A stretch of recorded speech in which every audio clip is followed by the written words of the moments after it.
Akala ko na nangyayari sa'yo eh. Sandali, Desa. Ano ba nangyari sa atin?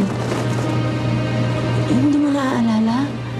Na-aksidente yung bus na sinasakyan natin. Ang daming namatay. Akala ko nga iiwan mo na ako eh.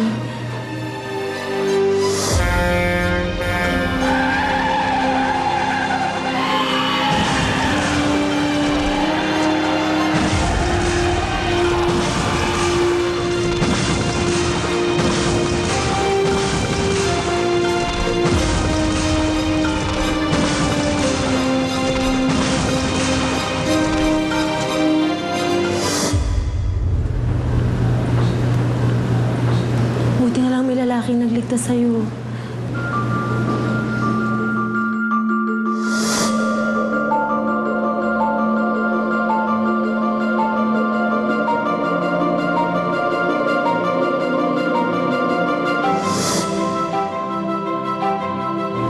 Desa. Oh. Gusto ko makita yung lalaki. Kaligtas Ako muna. Hindi. Shalina. Hindi ka pa malakas, Shalina.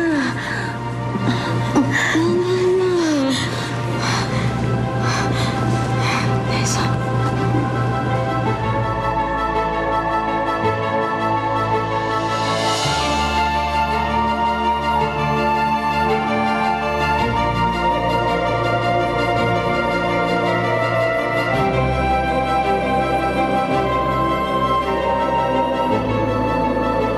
Bakit hindi mo siya sinundo? Panahon na niya.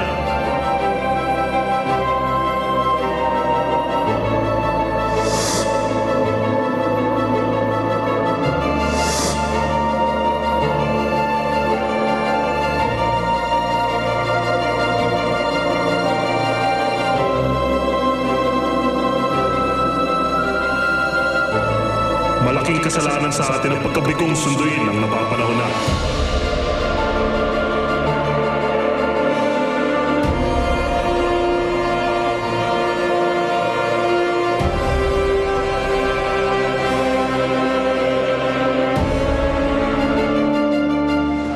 Shalina!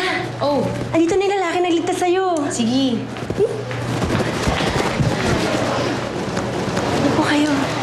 Tuloy po kayo. Po. Shalina? Ito si Joel. Tapos, ito naman yung kaibigan niya, si Paul. Hindi sila yung nagligtas sa akin. Miss, siya yung nagligtas sa'yo. Naroon ako. Nakita ko yung mga pangyayari. Pero yung nagligtas po sa akin, gwapo tapos mahaba po yung buhok. Pare, bukod sa walang utang na loob, pangit patabas ng dila ng babae niligtas. Hindi, kuya, ano, pasensya na kayo. Kuya!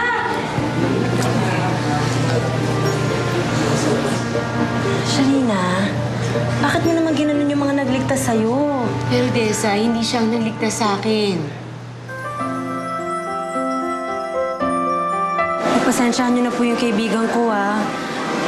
Siguro apekto lang yun ng pagkakabagok ng ulo niya. Wala sa akin yun, ma'am. Sige. Saka payo lang. Pa-check up mo sa psychiatrist sa kaibigan mo. Baka nalog ng gusto ang utang. Tara.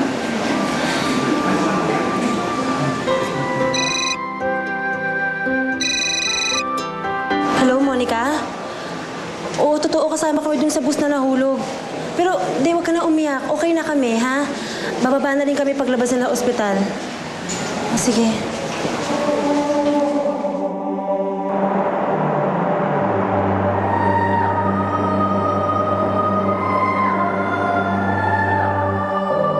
Bakit hindi mo sinundo ang nakatagpo? Naaawa ako sa kanya. Gusto niya makita ang kanyang anak. Bakit ka naaawa? Ang mga katulad natin ay walang kakayahan. Hindi nilagay ng malikha ang damdamin na yan sa ating puso. Makakasagabal yan sa tungkulin natin bilang tagasundo sa mga nakatatang gawin na. Humihingi ako ng pamanin. Sa pagkakamali pa, Arlan, bibigyan ka ng kaparusahan.